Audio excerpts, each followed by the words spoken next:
Skull bones at birth are made up of one table.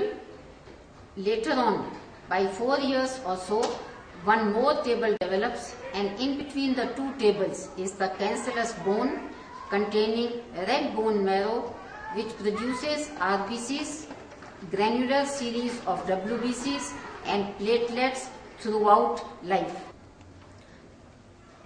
The figure shows 4 diploid veins emerging from within the skull, draining into neighboring veins. These are frontal, anterior temporal, posterior temporal, and the occipital. These 4 veins are present on each side of the skull. There are some emissary veins connecting intracranial veins with the extracranial veins. The blood flow can decrease the raised intracranial pressure to a limited extent only. But the disadvantage is of the infection being carried into the cranial cavity from outside via these emissary veins. These veins which are shown are the vein passing through parietal foramen, vein passing through the mastoid foramen, vein passing through the posterior condylar canal, and vein passing through the foramen ovale. The skull comprises of skull cap and the base of skull. The bones of the cap are flat and they have intramembranous ossification, whereas bones of the base of skull are irregular and have got intracartilaginous ossification. Skull comprises 22 bones. 8 belong to the cranial cavity and 14 to the face.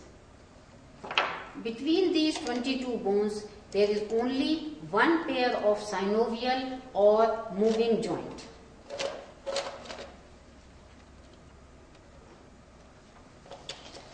The rest are immobile. These immobile joints are the sutures and primary cartilaginous. There are about 50 foramina in the skull for communication with the outside. Bones of the skull are forming the cranial cavity, parietal, temporal. These are paired. The unpaired bones of the cranial cavity are frontal, occipital, ethmoid,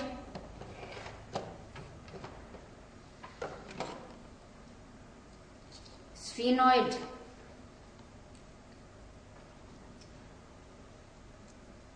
bones of the face. The paired bones are maxilla, lacrimal,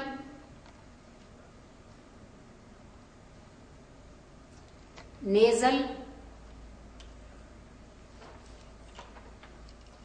zygomatic, palatine, and inferior nasal concha.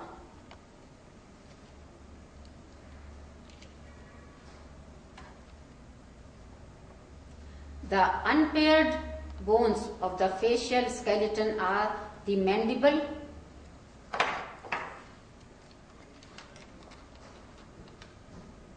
and the vomer.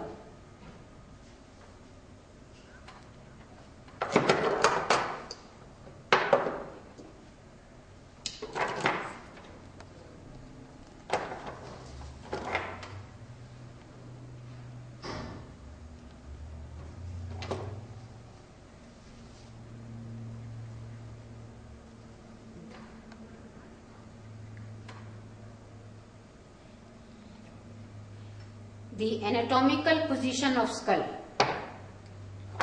The lower margin of the orbit,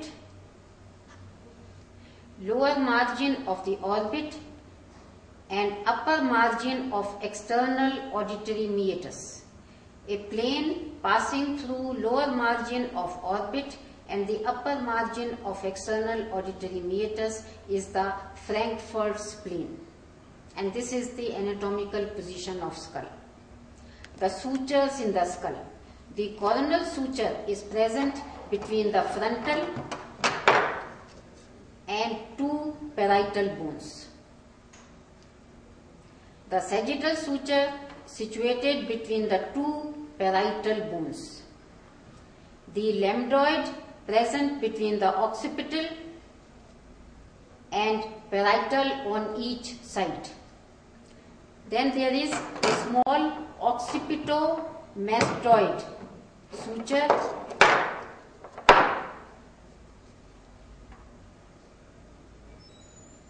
and a small parieto-mastoid suture. Fracture of the skull bones or vertebra is serious because of injury to the underlying brain or spinal cord respectively. It is one's duty to wear the helmet to protect the precious non-regenerating nervous tissue. A brief description of the individual bones. The paired parietal bones. These are flat bones with 4 borders and 4 angles. Anteriorly, it articulates with the frontal bone. Medially, it articulates with the opposite parietal bone. Posteriorly, it articulates with the occipital bone at the lambdoid suture. And inferiorly, it articulates with the squamous temporal bone. At the anteroinferior angle of the parietal bone, there is a impression for the middle meningeal artery.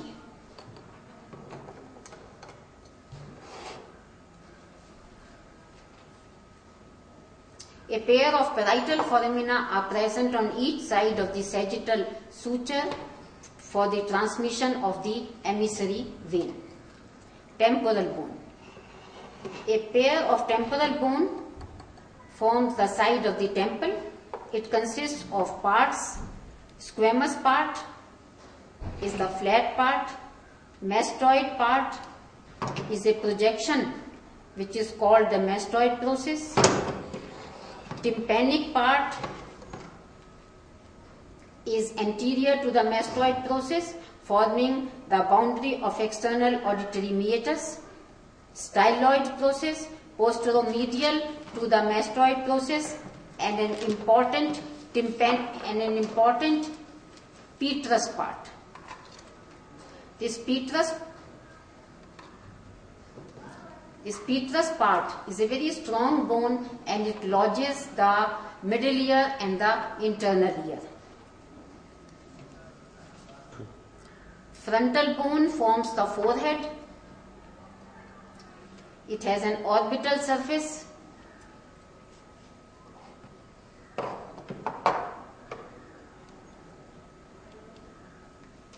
And has a notch for the cribriform plate of ethmoid bone.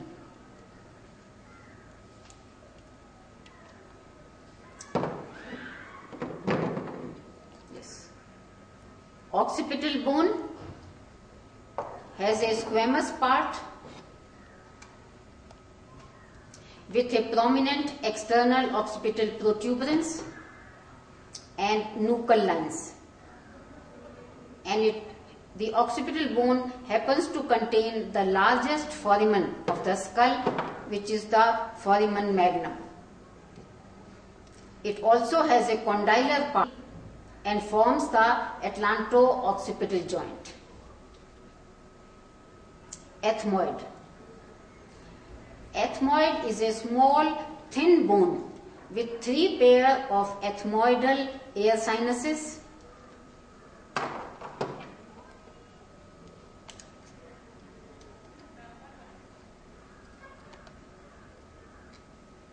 It also has superior nasal concha and a middle nasal concha. also forms the part of the wall of the nasal septum. Sphenoid.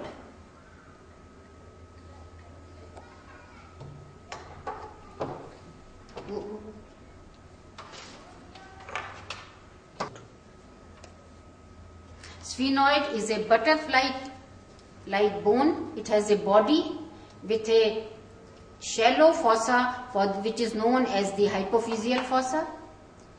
Also on each side has a lesser wing and a greater wing. The greater wing has number of foramina. The palatine bone. Two palatine bones. Each palatine bone has a horizontal process which forms the posterior part of the hard palate, and a vertical plate vomer is a single bone which forms the septum of the nose.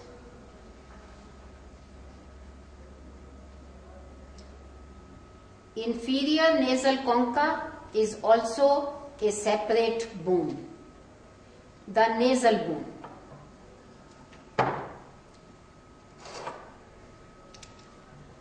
Are one on each side with an internasal suture.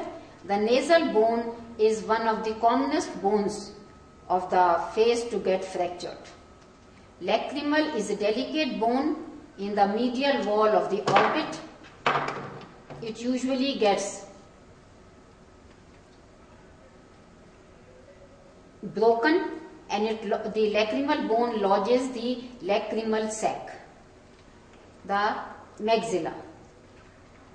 Maxilla bone forms the bone of the face. It contains the biggest air sinus, which is known as the maxillary air sinus. The maxillary sinusitis is the commonest, as its opening is not at the bottom but towards the upper wall. It has got processes. One is the frontal process, the alveolar process which lodges 8 teeth, zygomatic process which forms part of the zygomatic arch, and the palatine process which forms the anterior 2/3 of the hard palate. It has got surfaces, anterior surface which gives attachment to muscles of facial expression, medial surface which shows the air sinus, posterior surface, and an orbital surface which forms the floor of the orbit. This maxilla bone is related to branches of the maxillary nerve. Zygomatic. Zygomatic bone forms the prominence of the cheek. It has a frontal process, temporal process, maxillary process, and it shows a small zygomatic foramen. Vomer forms part of the nasal cavity and is a single bone. Mandible is again a single bone, and it is the largest bone of the face. It has a horseshoe shaped base or body and 2 rami. The rami have 2 processes each. The anterior one narrow is the coronoid process, and posterior one is the condylar process. The condylar process forms the important temporomandibular joint, at which movements of depression, elevation, and side-to-side movement, and protraction and retraction occurs. The various normas. The norma verticalis. Norma verticalis one sees